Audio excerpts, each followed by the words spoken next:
Hello students, welcome to DP academy. आज हम exercise 2.2 का नेक्स्ट क्वेश्चन सॉल्व करेंगे। प्रीवियस वीडियो में हमने एक्सरसाइज 2.2 का question number 4 and question number 5 solve किया था। आज हम क्वेश्चन नंबर 6 देखने वाले हैं। प्रीवियस वीडियो में हमने जो इन्वर्स कैलकुलेट किए थे उसके लिए मेथड कौन सी यूज़ की थी? Adjoint method. आज हम नेक्स्ट क्वेश्चन सॉल्व करेंगे। तो चलिए स्टार्ट करते हैं। क्वेश्चन है find the inverse of the following matrices, और मैट्रिक्स क्या है? 1 2 2 -1। अब क्वेश्चन नंबर 5 में अगर आपने ऑब्जर्व किया होगा तो वहाँ पर मेथड का नाम दिया था, find the inverse of the following matrices by using adjoint method, ऐसा कहा था। लेकिन यहाँ पर मेथड का नाम नहीं दिया है, मतलब यहाँ पर using elementary row transformation, using elementary column transformation, using adjoint method, ऐसा कुछ भी नहीं दिया है। तो इस केस में हम क्या करेंगे? तो यहाँ पर हमने तो प्रीवियस क्वेश्चन में एडजॉइंट मेथड यूज किया था इन्वर्स कैलकुलेट करने के लिए, लेकिन यहाँ पर नाम नहीं दिया है, मेथड का नाम नहीं दिया है, तो हम क्या करेंगे? यहाँ पर रो ट्रांसफॉर्मेशन यूज़ करेंगे, क्योंकि उसका भी प्रैक्टिस हो जाएगा। तो चलिए फर्स्ट एग्जांपल सॉल्व करते हैं। जो मैट्रिक्स है उसको पहले हम नाम देते हैं let A is equal to, ये जो मैट्रिक्स है 1 2 2 -1, इसका अब हम इन्वर्स कैलकुलेट करेंगे। अब इन्वर्स कैलकुलेट करने के लिए पहले क्या करना होगा? इसका इन्वर्स एग्जिस्ट है या नहीं, ये हमें चेक करना होगा। तो उसके लिए क्या करना होगा? डिटर्मिनेंट ऑफ ए कैलकुलेट करना पड़ेगा। तो determinant of A is equal to, determinant यहाँ पर लिखेंगे 1 2 2 -1, वर्टिकल लाइन सिर्फ हमें ड्रॉ करना है। अब ये डिटर्मिनेंट कैलकुलेट करते हैं। 1 × -1 क्या होगा? -1, माइनस 2 × 2 4, तो ये क्या होगा? Determinant of A is equal to -5। इसका मतलब डिटर्मिनेंट ऑफ ए क्या है? नॉट इक्वल टू 0 है। -5 क्या है? नॉन जीरो नंबर है, मतलब नॉट इक्वल टू 0 है। अगर नॉट इक्वल टू 0 है तब हम इन्वर्स कैलकुलेट कर सकते हैं, इन्वर्स इसका एग्जिस्ट है। तो यहाँ पर लिखेंगे ए इन्वर्स एग्जिस्ट। अब एग्जिस्ट है तो हमें क्या करना पड़ेगा? कैलकुलेट करना पड़ेगा। तो चलिए कैलकुलेट करते हैं। अब हम यहाँ पर यूज़ करने वाले हैं रो ट्रांसफॉर्मेशन। तो रो ट्रांसफॉर्मेशन और कॉलम ट्रांसफॉर्मेशन के लिए एक ही फॉर्मूला है, और वो फॉर्मूला क्या है? तो फॉर्मूला है A into A inverse is equal to I. अभी ये मतलब क्या है? गिवन मैट्रिक्स ए इनवर्स हमें कैलकुलेट करना है, और ये आई क्या है? Identity matrix. अब आइडेंटिटी मैट्रिक्स के ऑर्डर हम क्या ले सकते हैं यहाँ पर? ऑर्डर 2 या ऑर्डर 3। तो जो मैट्रिक्स ए की ऑर्डर होगी वही ऑर्डर मैट्रिक्स आई, मतलब आइडेंटिटी मैट्रिक्स की भी होगी। तो मैट्रिक्स ए की ऑर्डर क्या है? 2 है, 2/2 है। तो यहाँ पर आई भी क्या होगा? 2/2। तो यहाँ पर वैल्यू पुट करते हैं। ए मैट्रिक्स क्या है? देखो यहाँ पर 1 2 2 -1 into A inverse is equal to I क्या होगा? 1 0 0 1। अब यहाँ पर हम क्या करेंगे? रो ट्रांसफॉर्मेशन करेंगे। अब यहाँ पर जो मैट्रिक्स ए होता है इसका कन्वर्जन हमें किस में करना होता है? Identity matrix. तो आइडेंटिटी मैट्रिक्स का मतलब क्या है? यहाँ पर हम लिखते हैं 1 0 0 1। तो हमें पहले यहाँ पर क्या लाना है? 1। हमने प्रीवियस वीडियो में हमने रो ट्रांसफॉर्मेशन कॉलम ट्रांसफॉर्मेशन का जो एक प्रोसीजर था वो हमने डिस्कस किया था। अगर आपने वो वीडियो नहीं देखा है तो पहले वो देखो, क्योंकि यहाँ पर एक स्पेसिफिक प्रोसीजर है। अगर वो प्रोसीजर हमने फॉलो की तभी ये इन्वर्स हम कैलकुलेट कर सकते हैं, अदरवाइज नहीं, और हमारा आंसर भी करेक्ट कभी नहीं आएगा। तो क्या है? यहाँ पर 1 चाहिए। A11 की जगह क्या चाहिए? 1 चाहिए। तो यहाँ पर 1 ऑलरेडी है, तो वो 1 कैलकुलेट करने की ज़रूरत नहीं है। उसके बाद यहाँ पर ये 0 चाहिए हमारे पास।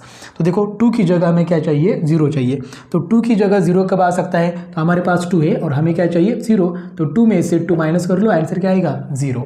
अब ये जो 2 है, ये 2 कौन सा है? ये 2 है। तो यहाँ पर अगर 0 आ गया तो कौन सा रो चेंज होने वाला है? R2। तो यहाँ पर लिखेंगे R2 चेंजेस 2। अब ये जो 2 है, ये 2 मतलब ये 2 है, और ये 2 कौन से रो में? Second row. तो यहाँ पर R2 लिखेंगे। बीच में क्या है? माइनस, तो यहाँ पर माइनस ये 2। अब ये 2 देखो, इस 1 की जगह अगर 2 होता तो हम क्या करते? 2 - 2 0 कर देते। लेकिन यहाँ पर 2 नहीं है, तो क्या करेंगे हम लोग? तो 2 से मल्टीप्लाई करेंगे। 2 से क्या करेंगे? मल्टीप्लाई। किसको मल्टीप्लाई करेंगे? 1 को। लेकिन 1 यहाँ पर नहीं लिखना है, 1 जिस रो में है वो रो लिखना है। तो 1 किस रो में है? फर्स्ट रो में। तो यहाँ पर क्या लिखेंगे? R1। तो ये हो गया ट्रांसफॉर्मेशन। अब ये ट्रांसफॉर्मेशन हम क्या करेंगे? कैलकुलेशन करेंगे और यहाँ पर लिखेंगे।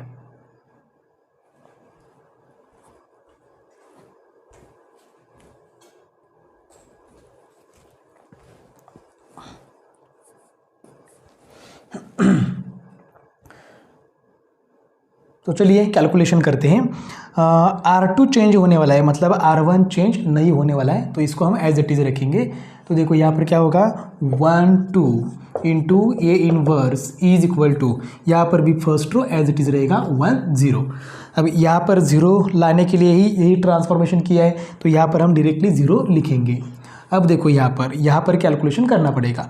R2 मतलब क्या है -1 माइनस 2 इंटू R1, इस -1 का करस्पॉन्डिंग R1 क्या है 2, तो यहाँ पर लिखेंगे 2। तो -1 माइनस 2 इंटू 2 क्या होगा 4, तो -1 - 4 आंसर क्या आएगा -5, तो यहाँ पर आएगा -5। वह आगे भी करेंगे यहाँ पर इस मैट्रिक्स में। तो देखो यहाँ पर R2 क्या है 0 माइनस 2 इंटू R1, तो इस 0 का करस्पॉन्डिंग R1 क्या है 1, तो यहाँ पर लिखेंगे 1। तो 0 तो हम छोड़ ही देते हैं, क्या आएगा यहाँ पर आंसर -2, तो यहाँ पर आएगा -2। अब नेक्स्ट R2 मतलब इस सेकेंड रो का नेक्स्ट एलिमेंट क्या है 1 माइनस 2 इंटू R1, इस 1 का करस्पॉन्डिंग R1 क्या है 0, तो 2 इंटू 0 क्या होगा 0, तो रहेगा सिर्फ 1, तो यहाँ पर आएगा 1। तो हमें क्या चाहिए था, देखो इस 2 की जगह 0 चाहिए था, 0 आ गया, ठीक है। अब हमें आइडेंटिटी मैट्रिक्स चाहिए था, तो देखो यहाँ पर ये 1 लाने के बाद हमने ये 0 लाया, अब हमें क्या चाहिए, ये 1 चाहिए, ठीक है, ये 1 चाहिए। तो यहाँ पर देखो क्या है -5, ये 2 की जगह हमें 1 चाहिए, लेकिन क्या है हमारे पास -5, तो -5 की जगह 1 कैसे लाएंगे, तो हमारे पास -5 है और हमें आंसर क्या चाहिए 1, तो सिंपल है, क्या करना है -5 को -5 से डिवाइड कर लो, तो आंसर क्या आएगा 1 आएगा। अगर यहाँ पर 1 आता है तब कौन सा रो चेंज होगा R2, तो R2 चेंजेस टू, और ये -5 है, तो -5 ये है, तो ये किस रो में R2, तो R2 डिवाइडेड बाय, और इस R2 को किस नंबर से डिवाइड करेंगे -5। एक रो को या कॉलम को हम एक नंबर से, मतलब एक कांस्टेंट नंबर से हम डिवाइड या मल्टीप्लाई कर सकते हैं, ऐड और सब्ट्रैक्ट नहीं कर सकते। तो यहाँ पर R2 changes to R2 divide by 5, मतलब यहाँ 1 लाने के लिए हमें -5 से डिवाइड करना पड़ेगा सेकेंड रो को, तो करते हैं डिवाइड। अब ये R2 चेंज करेंगे तो R1 एज इट इज़ रहेगा 1 2 into A inverse is equal to 1 0। अब यहाँ पर देखो 0, R2 क्या है 0, तो 0 डिवाइड बाय -5 क्या आएगा 0, -5 डिवाइडेड बाय -5 1 आएगा, -2 divide by -5, -2 divide by -5, minus minus cancel हो जाएगा, यहाँ पर रहेगा 2/5, और 1 डिवाइड बाय -5 आंसर आएगा -1/5। तो क्या किया हमने, सेकेंड रो चेंज किया, चेंज करने के लिए क्या किया हमने, सेकेंड रो को डिवाइड किया -5 से, तो हमें क्या मिला, इसके बाद यहाँ पर 1 मिल गया। अब ये 1 मिलने के बाद हमें ये 0 चाहिए, मतलब कहाँ पर 0 चाहिए, 2 की जगह 0 चाहिए। अगर यहाँ पर 2 की जगह 0 आता है तब कौन सा रो चेंज होगा, R1, तो R1 चेंजेस टू, यहाँ पर जो भी होता है यहाँ पर आएगा, कंपलसरी आएगा। अब देखो 2 की जगह 0 लाना है, इसका मतलब 2 माइनस 2 करेंगे तब भी आंसर क्या आएगा 0 आएगा। तो A2 मतलब ये 2 है और वो 2 कौन से रो में है, फर्स्ट रो में, तो फर्स्ट रो लिखा, यहाँ पर R1 माइनस, और अगर इस 1 की जगह 2 होता तो हमें क्या करते, 2 माइनस 2 0 आंसर आता हमारा, लेकिन यहाँ पर 2 नहीं है, तो क्या करेंगे, 2 से मल्टीप्लाई करेंगे, किसको मल्टीप्लाई करना है, 1 को, यहाँ पर 1 को मल्टीप्लाई करेंगे, लेकिन यहाँ पर क्या लिखना है 1 नहीं, 1 जिस रो में है वो रो लिखना है, और 1 कौन से रो में, सेकेंड रो में, तो यहाँ पर क्या आएगा R2। तो R1 changes to R1 minus 2 R2 करने के बाद यहाँ पर 2 की जगह क्या आएगा 0। अब देखो यहाँ पर 0 लाने के लिए हम इस 1 के साथ कैलकुलेशन करते हैं, और यहाँ पर 0 लाने के लिए हम इस 1 के साथ कैलकुलेशन करते हैं। ये 1 हम इसलिए पहले लाते हैं, तो यहाँ पर ये ट्रांसफॉर्मेशन हम करते हैं। अब देखो R1 चेंज होने वाला है तो R2 चेंज नहीं होगा, तो ये 0 1 as it is into A inverse is equal to 2/5 और -1/5 एज इट इज़। अब ये R1 देखो, यहाँ पर R1 क्या है 1 माइनस 2 इंटू R2 क्या है 1 का करस्पॉन्डिंग R2 0, 2 इंटू 0 क्या हो जाएगा 0, तो ये कैंसिल हो जाएगा, रहेगा 1, तो यहाँ पर 1 ही आएगा। और यहाँ पर 0 लाने के लिए हमने ये ट्रांसफॉर्मेशन किया है, तो यहाँ पर डायरेक्टली लिखते हैं 0। अब देखो यहाँ पर कैलकुलेशन अच्छी तरह से करना है। R1 क्या है 1 माइनस 2 इंटू R2, इस 1 का करस्पॉन्डिंग R2 क्या है 2/5, तो यहाँ पर आएगा 2/5 is equal to 1 minus as it is 2 into 2 4 divided by 5। अब यहाँ पर क्रॉस मल्टीप्लाई करते हैं, 5 into 1 5 minus 4 divided by 5 minus 4 answer क्या आएगा 1, तो यहाँ पर आएगा 1/5। ठीक है, 1 की जगह क्या आ गया 1/5, फर्स्ट रो चेंज हो गया। अब फर्स्ट रो का नेक्स्ट एलिमेंट क्या है 0, तो यहाँ पर R1 क्या है 0 -2 इंटू R2, इस 0 का करस्पॉन्डिंग R2 क्या है -1/5, तो यहाँ पर आएगा -1/5, 0 कैंसिल ही कर लो, माइनस इंटू माइनस क्या होगा प्लस, और 2 इंटू 1 2/5, तो यहाँ पर आएगा 2/5। तो ये हो गया हमारा फर्स्ट रो चेंज हो गया। अब ये क्या है आई है, तो इसको लिखेंगे आई इंटू ये इन्वर्स इज इक्वल टू, यहाँ पर हम लोग क्या कर सकते हैं 1/5 कॉमन निकाल सकते हैं, तो क्या निकालेंगे यहाँ पर, तो 1/5 कॉमन निकालने के बाद क्या करेंगे, क्या रहेगा यहाँ पर, तो यहाँ पर रहेगा 1, यहाँ पर रहेगा 2, यहाँ पर 2 और यहाँ पर -1। ये आई क्या है आइडेंटिटी मैट्रिक्स, इसको नहीं लिखा तो भी चलेगा, तो यहाँ पर लिखेंगे A inverse is equal to 1/5 into 1 2 2 -1। ये है इस मैट्रिक्स ए का ए इन्वर्स। अब देखते हैं सेकंड एग्जाम्पल। तो सेकंड एग्जाम्पल क्या है, मैट्रिक्स 2 -3 -1 2, इसका हमें इन्वर्स कैलकुलेट करना है। तो पहले इसको ए कंसिडर करते हैं, ए इज इक्वल टू ये मैट्रिक्स है। अब डिटर्मिनेंट लेते हैं, डिटर्मिनेंट में थोड़ा सा डायरेक्टली लेता हूँ, कर लो कैलकुलेशन, क्या होगा, नहीं तो डिटर्मिनेंट लिखते हैं 2 -3 -1 2। अब ये डिटर्मिनेंट सॉल्व करते हैं, क्या होगा 2 इंटू 2 4 -1 इंटू -3, आंसर क्या आएगा 3। तो यहाँ पर 4 -3 क्या होगा 1, determinant of A is equal to 1। इसका मतलब क्या है, determinant of A is not equal to 0 है। अब नॉट इक्वल टू 0 है तो ये इन्वर्टिबल मैट्रिक्स है, इसका मतलब इसका इन्वर्स हम कैलकुलेट कर सकते हैं क्योंकि इसका इन्वर्स एग्जिस्ट है। तो यहाँ पर लिखते हैं ए इन्वर्स एग्जिस्ट। अब एग्जिस्ट है तो हमें कैलकुलेट करना है, तो उसके लिए फॉर्मूला क्या है, देखो formula A into A inverse is equal to I. अब ये मतलब क्या है गिवन मैट्रिक्स, तो गिवन मैट्रिक्स लिखते हैं यहाँ पर A 2 -3 -1 2 into A inverse is equal to I मतलब आइडेंटिटी मैट्रिक्स 1 0 0 1। ए की ऑर्डर 2 है तो यहाँ पर भी क्या आई की ऑर्डर क्या होगी 2 होगी। अब ये जो ए मैट्रिक्स है इसका कन्वर्जन हमें किस में करना है, आइडेंटिटी मैट्रिक्स में करना है। तो आइडेंटिटी मैट्रिक्स क्या है 1 0 0 1। तो पहले हमें A11 की जगह क्या चाहिए 1 चाहिए, मतलब 2 की जगह क्या चाहिए 1 चाहिए। तो देखो यहाँ पर अगर 2 की जगह 1 चाहिए तो हम कैसे लाएंगे, तो 2 को 2 से डिवाइड करेंगे तो आंसर क्या आएगा, आंसर आएगा 1। तो ऐसे किया तो भी चलेगा यहाँ पर, लेकिन यहाँ पर एक दूसरा ऑप्शन भी अवेलेबल है इसलिए वो हम दूसरा ऑप्शन फॉलो करेंगे। देखो यहाँ पर क्या है -1 2, हमारे पास 2 है, हमारे पास -1 है और हमें क्या चाहिए 1। तो 2 और -1 की यहाँ पर एडिशन करने के बाद हमें क्या मिलेगा 1 मिलेगा। देखो 2 है तो प्लस इंटू माइनस क्या होगा -1, तो 2 -1 आंसर क्या आएगा 1। ठीक है, तो 2 यहाँ पर 1 है इसलिए हम ऐसे कर रहे हैं। अगर यहाँ पर 1 नहीं होता दूसरा कुछ नंबर होता और हमें वो ट्रांसफॉर्मेशन हम नहीं तैयार कर सकते थे, तब हम यहाँ पर क्या करते 2 को 2 से डिवाइड करते, क्योंकि अगर 1 चाहिए तो हम कंफर्म क्या फॉलो करेंगे, 2 है तो 2 को 2 से डिवाइड करेंगे तो आंसर क्या आएगा 2। अगर यहाँ पर 4 होता तो 4 को 4 से डिवाइड करेंगे, आंसर क्या आएगा 1। हम वही प्रोसीजर को क्या करेंगे प्रायोरिटी देंगे। लेकिन यहाँ पर 2 है, यहाँ पर 1 है, तो 2 और 1 का एडिशन या सब्ट्रैक्शन करने के बाद हमें 1 मिल सकता है, इसलिए हम यहाँ पर एडिशन या सब्ट्रैक्शन करेंगे। यहाँ पर क्या करना पड़ेगा, हमें एडिशन करना पड़ेगा। तो देखो R1 चेंज करना है तो यहाँ पर क्या होगा R1 चेंजेस 2, और ये 2 है, 2 मतलब ये 2 है तो R1 ऐड करना है इसलिए प्लस, और क्या ऐड करना है -1 ये -1 है, लेकिन यहाँ पर -1 लिखेंगे नहीं लिखेंगे। तो यहाँ पर क्या लिखना है -1 जिस रो में है वो रो लिखना है। तो -1 किस रो में, R2 मतलब सेकेंड रो में, यहाँ पर इसलिए यहाँ पर लिखा R2। अब इन दोनों की एडिशन करेंगे तो हमें देखो क्या मिलेगा। अब यह R1 चेंज करने वाले हैं तो R2 चेंज नहीं होगा, तो R2 पहले एज इट इज़ लिखते हैं। देखो -1 2 into A inverse is equal to 0 1 0 1।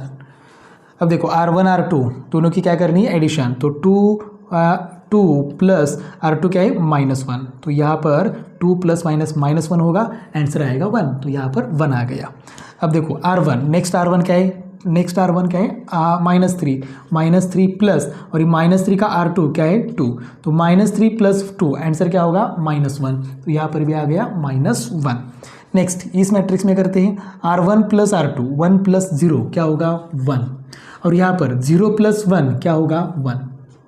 तो क्या हो गया, यहाँ पर 2 की जगह में 1 चाहिए था तो यहाँ पर 1 आ गया। अब हम क्या करेंगे, तो हमें ये 0 चाहिए, हमें क्या चाहिए, ये 0 चाहिए, मतलब -1 की जगह क्या चाहिए 0। अगर यहाँ पर 0 लाना है तो उसका कैलकुलेशन हम इस 1 के साथ करेंगे। तो देखो हमारे पास क्या है, -1 है और हमें क्या चाहिए 0। इस -1 में अगर 1 ऐड किया तो आंसर क्या आएगा 0।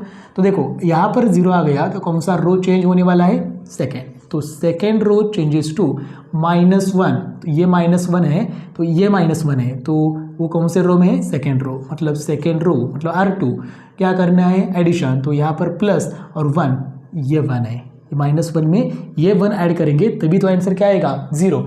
तो ये 1 यहाँ पर नहीं लिखना है, 1 जिस रो में है वो रो लिखना है, मतलब R1 लिखना है। तो क्या करना पड़ेगा, R2 यहाँ पर -1 की जगह 0 लाने के लिए हम R2 और R1 दोनों की क्या करनी होगी, एडिशन। तो चलिए R2 चेंज करते हैं। अब देखो यहाँ पर R2 चेंज होने वाला है, इसका मतलब R1 चेंज नहीं होगा। तो R1 पहले लिखते हैं 1 - 1 1 1। अब यह -1 + 1 क्या होगा 0। R2 + R1 मतलब -1 + 1 होगा 0।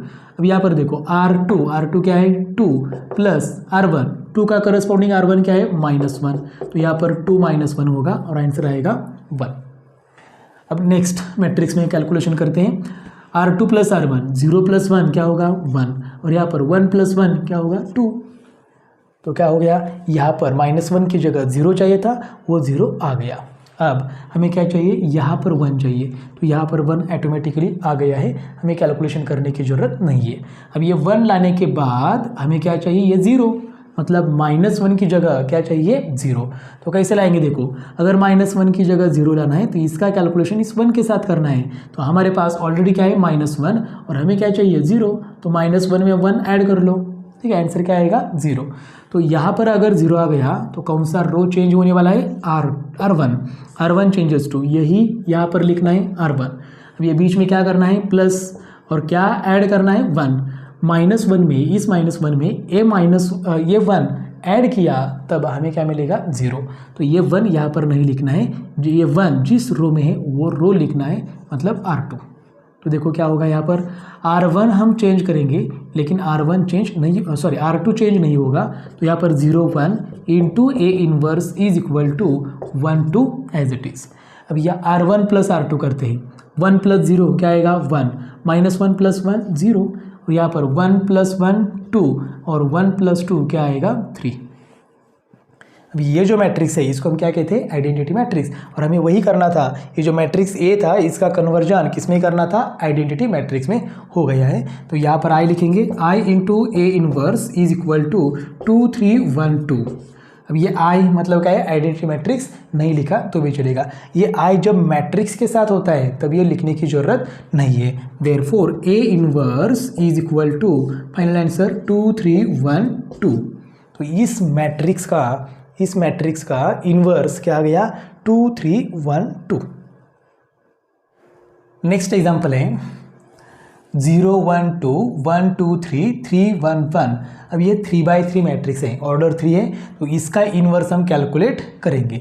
पहले इसको हम कंसीडर करते हैं ए इज इक्वल टू, अब डिटर्मिनेंट कैलकुलेट करेंगे। तो determinant of A is equal to determinant 0 1 2 1 2 3 3 1 1। अब यहाँ पर सॉल्व करते हैं। तो यहाँ पर फर्स्ट एलिमेंट क्या है 0। अब 0 जिस रो में वो रो और कॉलम डिलीट करने के बाद जो कुछ भी 4 एलिमेंट रहते हैं उनका क्या लेना है, डिटर्मिनेंट। तो डिटर्मिनेंट कुछ भी हो 0 से मल्टीप्लाई करेंगे तो आंसर 0 ही आएगा। तो यहाँ पर मैं कैलकुलेशन नहीं करूँगा, सीधा माइनस आएगा। अब सेकेंड एलिमेंट क्या है 1। अब 1 जिस रो में वो रो और कॉलम डिलीट कर लो, क्या रहेगा यहाँ पर 1 3 3 1 1 3 3 और भी 1, बाद में साइन कंपलसरी प्लस, और लास्ट एलिमेंट क्या है 2। अब ये 2 जिस रो में है वो रो और कॉलम डिलीट करेंगे तो यहाँ पर रहेगा 1 2 3 1।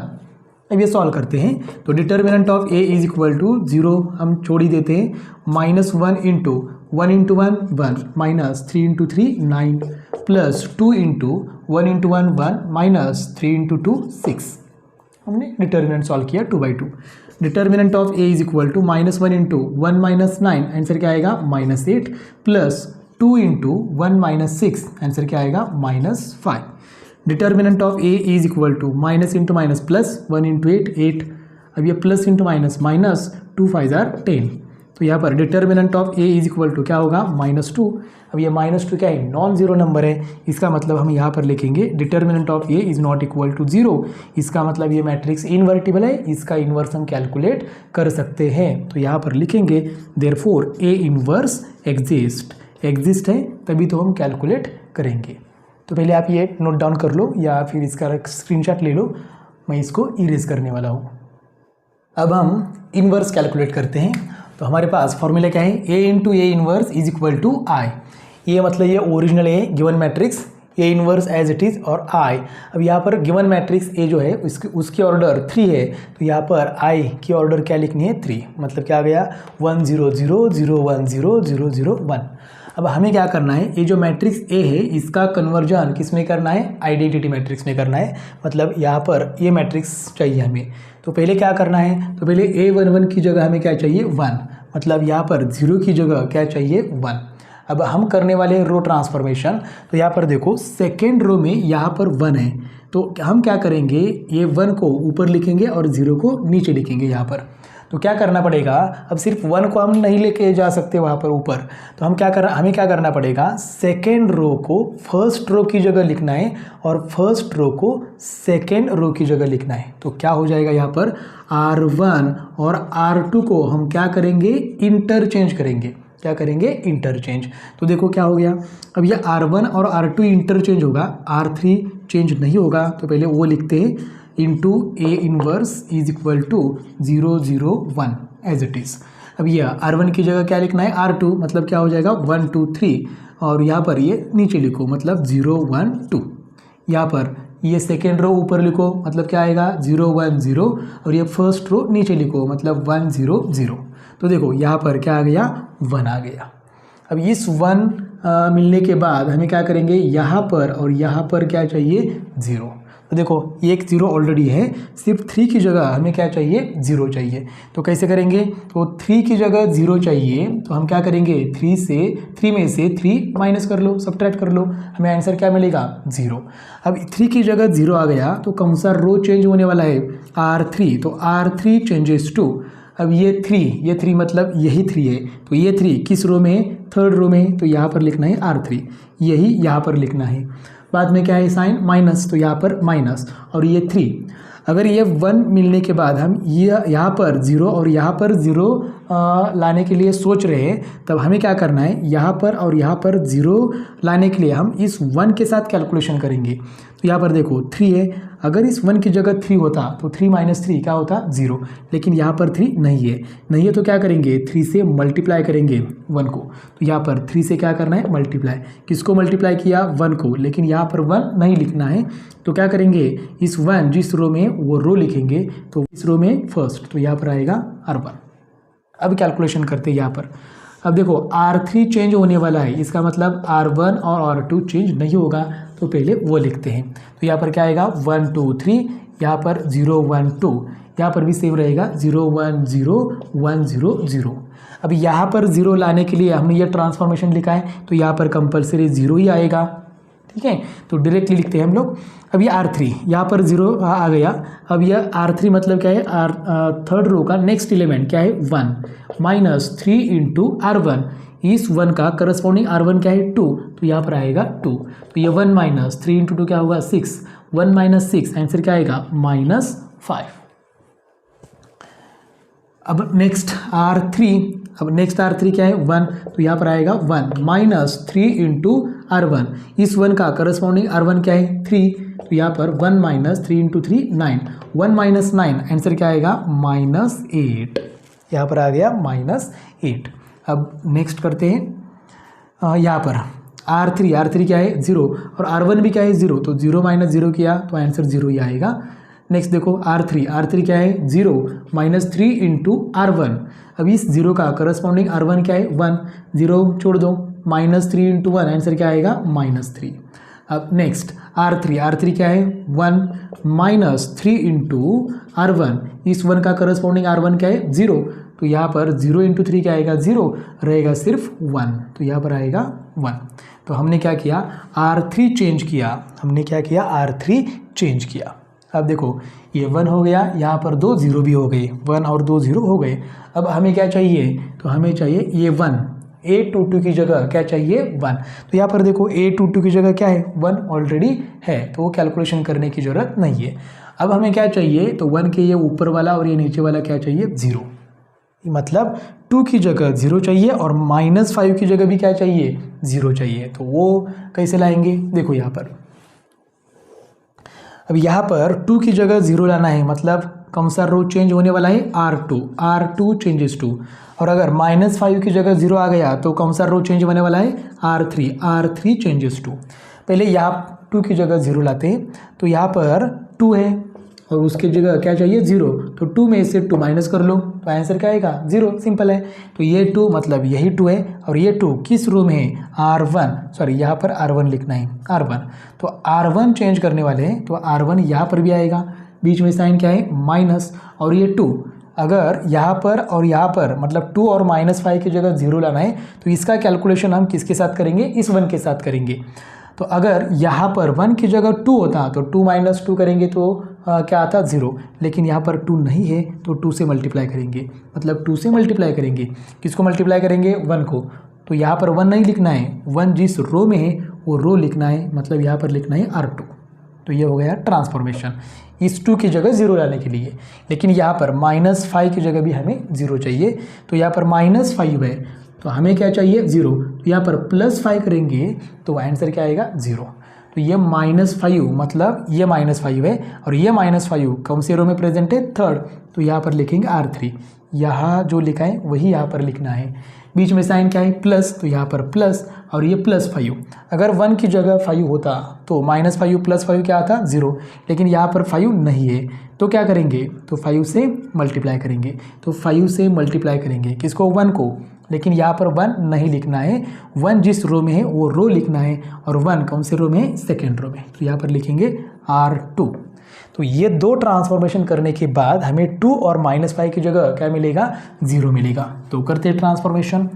अब यहाँ पर R1 और R3 चेंज होने वाला है, तो R2 चेंज नहीं होगा, तो यहाँ पर R2 एज इट इज़ लिखेंगे 0 1 2 into A inverse is equal to, और यहाँ पर क्या है 1 0 0। अब देखो यहाँ पर ये R1, यहाँ पर R2 0 है, तो यहाँ पर कैलकुलेशन करने के बाद 1 और 0 का सब्ट्रैक्शन करने के बाद 1 ही मिलेगा, तो यहाँ पर 1 ही लिखेंगे। ये 2 की जगह 0 लाना था, इसलिए ये ट्रांसफॉर्मेशन किया है, तो 2 की जगह भी 0 आ जाएगा, तो यहाँ पर 0 आ जाएगा। अब यहाँ पर R1, तो नेक्स्ट R1 क्या बाकी है 3, तो 3 - 2 इंटू R2, इस 3 का करस्पॉन्डिंग R2 क्या है 2, तो यहाँ पर लिखना है 2, तो ये क्या हो गया 3 - 2 इंटू 2 4, तो 3 - 4 आंसर क्या आएगा -1, तो यहाँ पर आ गया -1। सेम कैलकुलेशन यहाँ पर करना है। R1 क्या है 0 - 2 इंटू R2, इस 0 का करस्पॉन्डिंग R2 क्या है 1, तो यहाँ पर आएगा 1, 0 को छोड़ दो, -2 इंटू 1 आंसर क्या आएगा -2, तो यहाँ पर आएगा -2। नेक्स्ट R1 0 के बाद R1 क्या आएगा 1, तो यहाँ पर आएगा 1 -2 इंटू R2, इस 1 का करस्पॉन्डिंग R2 क्या है 0, तो 2 इंटू 0 क्या होगा 0, तो यहाँ पर क्या रहेगा सिर्फ 1, तो यहाँ पर आएगा 1। नेक्स्ट R1 देखो, R1 क्या है 0 और R2 यहाँ पर R2 है, तो R2 भी क्या है 0, तो 0 और 0 की सब्ट्रैक्शन करने के बाद आंसर क्या आएगा 0 ही आएगा। तो देखो R1 चेंज हो गया। अब ये R3 चेंज करेंगे, R3 और R2 की क्या करनी है एडिशन, 5 से मल्टीप्लाई करने के बाद, लेकिन यहाँ पर R3 और R2 दोनों 0 है, तो 0 की एडिशन क्या होगी 0, तो यहाँ पर 0 ही आएगा। -5 की जगह 0 लाने के लिए यही किया है ट्रांसफॉर्मेशन, तो वहाँ पर 0 आएगा ही, सिर्फ ये ट्रांसफॉर्मेशन करना है अच्छी तरह से। तो देखो लास्ट R3 क्या है -8 प्लस ये प्लस 5 इंटू R2 क्या है 2, तो क्या आ गया -8 प्लस 10, -8 प्लस 5 इंटू 2 10, तो 10 - 8 आंसर क्या आएगा 2, तो यहाँ पर आएगा 2। नेक्स्ट करते हैं, यहाँ पर R3 क्या है 0 प्लस 5 इंटू R2, तो इस 0 का करस्पॉन्डिंग R2 क्या है 1, तो ये 0 छोड़ दो, 5 इंटू 1 क्या होगा 5, तो यहाँ पर आएगा 5। नेक्स्ट R3 क्या है -3 प्लस 5 इंटू R2, तो -3 का R2 क्या है 0, तो यहाँ पर आएगा 0, 5 इंटू 0 0 होगा, तो रहेगा सिर्फ -3, तो यहाँ पर आएगा -3। लास्ट में देखो R3 क्या है 1 प्लस 5 इंटू R2, इस 1 का करस्पॉन्डिंग R2 क्या है 0, तो यहाँ पर 5 इंटू 0 0 हो जाएगा, रहेगा 1, तो यहाँ पर आएगा 1। तो देखो क्या हो गया, R1 और R3 चेंज हो गया, मतलब 2 और -5 की जगह क्या आ गया 0। अब हमें A33 की जगह क्या चाहिए 1 चाहिए, लेकिन 1 कैसे लाएंगे, तो क्या है हमारे पास 2, तो 2 को 2 से डिवाइड कर लो, आंसर क्या आएगा 1। ठीक है, तो दूसरा कोई ऑप्शन है क्या नहीं, ये भी देखते हैं। तो देखो यहाँ पर -1 है, 2 और -1 के एडिशन करेंगे तब आंसर क्या आएगा 1, तो यहाँ पर 1 आ जाएगा। लेकिन यहाँ पर देखो 0 और 1 इनका कैलकुलेशन करने के बाद ये 0 कैंसिल हो जाएगा, यहाँ पर एक नंबर आएगा, लेकिन यहाँ पर हमें कोई 0 के सिवा कोई दूसरा नंबर नहीं चाहिए, तो हम ये 0 और 1 मतलब 2 और -1 का कैलकुलेशन नहीं करेंगे। तो हमारे पास एक ही ऑप्शन है, यहाँ पर R3 चेंजेस टू R3 को 2 से डिवाइड कर लो, बस यही ट्रांसफॉर्मेशन आएगा।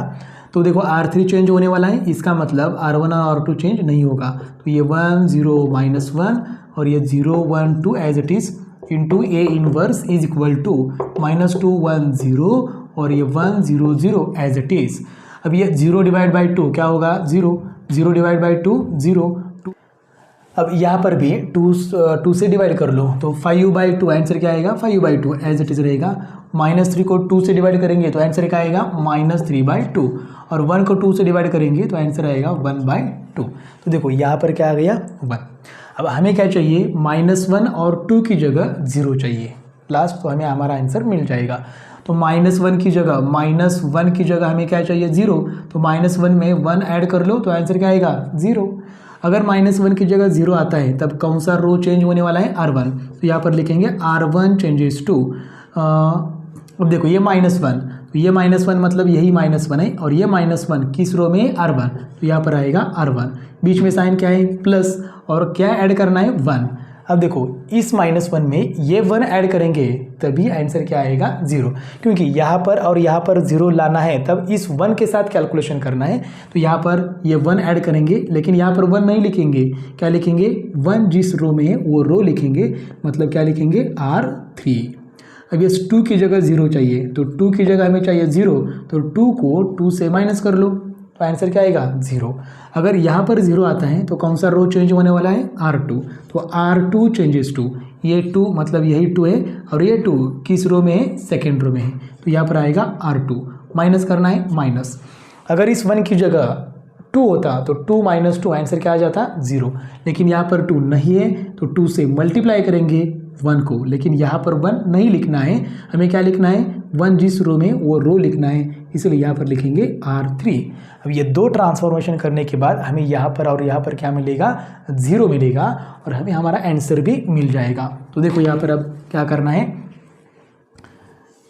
अब देखो ये लास्ट ट्रांसफॉर्मेशन है, तो यहाँ पर और यहाँ पर 0 आएगा ही, तो डायरेक्ट लिखते हैं 1 0 0 0 1 0 0 0 1 into A inverse is equal to, यहाँ पर अच्छी तरह से कैलकुलेशन करना है। R1 और R2 चेंज होने वाला है, R3 चेंज नहीं होगा, तो R3 एज इट इज़ 5/2 -3/2 1/2। अब ये R1 प्लस R3 करेंगे, R1 क्या है -2 प्लस R3 क्या है, इस -2 का करस्पॉन्डिंग R3 5/2, तो ये हो जाएगा 5/2, क्रॉस मल्टीप्लाई कर लो, -2 इंटू 2 क्या होगा -4 प्लस ये 5 as it is divided by 2, 5 - 4 क्या होगा 1/2। तो ये ट्रांसफॉर्मेशन करने के बाद -2 की जगह क्या आ गया 1/2। अब दूसरा कैलकुलेशन करते हैं, देखो यहाँ पर R1 क्या है 1 प्लस R3 क्या है -3/2, तो ये प्लस इंटू माइनस क्या हो जाएगा माइनस। अब क्रॉस मल्टीप्लाई करने के बाद 2 इंटू 1 2 -3 डिवाइडेड बाई 2 मिलेगा, तो 2 - 3 क्या होगा -1, तो यहाँ पर आएगा -1/2। अब नेक्स्ट कैलकुलेशन करते हैं, R1 क्या है 0 प्लस R3, इस 0 का R3 करस्पॉन्डिंग R3 क्या है 1/2, तो यहाँ पर सिंपल आएगा 1/2। ये कैलकुलेशन किया, R1 चेंज हो गया। अब नेक्स्ट कैलकुलेशन करते हैं R2 मतलब क्या है 1 माइनस 2 इंटू R3। अब ये 1 का करस्पॉन्डिंग R3 क्या है 5/2, तो यहाँ पर आएगा 5/2, तो 2 क्या होगा कैंसिल, रहेगा 1 माइनस 5, तो 1 माइनस 5 आंसर क्या आएगा -4। नेक्स्ट R2 क्या है 0 माइनस 2 इंटू R3, तो 0 का R3 क्या है -3/2, 2 हो जाएगा कैंसिल, 0 भी हो जाएगा cancel, minus into minus plus 3 रहेगा, तो यहाँ पर आएगा +3। और लास्ट कैलकुलेशन R2 क्या है 0 माइनस 2 इंटू R3, इस 0 का करस्पॉन्डिंग R3 क्या है 1/2, तो यहाँ पर आएगा 1/2, ये 2 क्या हो जाएगा कैंसिल हो जाएगा, रहेगा -1। तो हमारा कैलकुलेशन खत्म हुआ है। लेकिन यहाँ पर देखो, तो ये मैट्रिक्स क्या है I, ये A inverse as it is, और यहाँ पर हम क्या कर सकते हैं 1/2 क्या कॉमन निकाल सकते हैं। तो यहाँ पर 1/2 कॉमन निकालने के बाद क्या रहेगा, तो यहाँ पर 1 रहेगा, यहाँ पर -1 रहेगा, यहाँ पर 1 रहेगा। 5/2 में से 1/2 कॉमन निकालने के बाद 5 रहेगा, यहाँ पर -3 और यहाँ पर 1 ही रहेगा। अब जो सेकेंड रो है वहाँ पर थोड़ा सा कैलकुलेशन करते हैं। -4 में से क्या कॉमन निकाल रहे हैं हम लोग 1/2, तो क्या रहेगा, इसलिए इनकी क्या करनी है डिवीजन।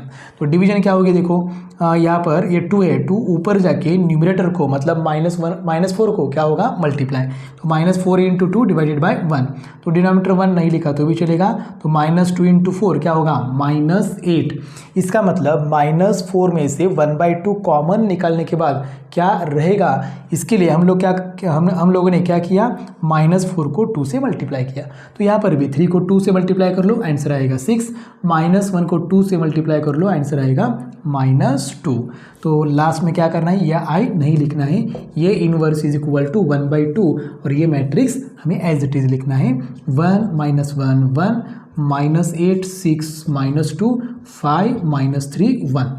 तो ये है हमारा फाइनल आंसर। इस मैट्रिक्स A का ये है इन्वर्स। प्रोसीजर बहुत लंबी है, लेकिन ट्रांसफॉर्मेशन आपको अगर आ गया तो कैलकुलेशन हमें अच्छी तरह से करना है, उसके बाद हमें हमारा आंसर मिलेगा, एक्यूरेट आंसर मिलेगा।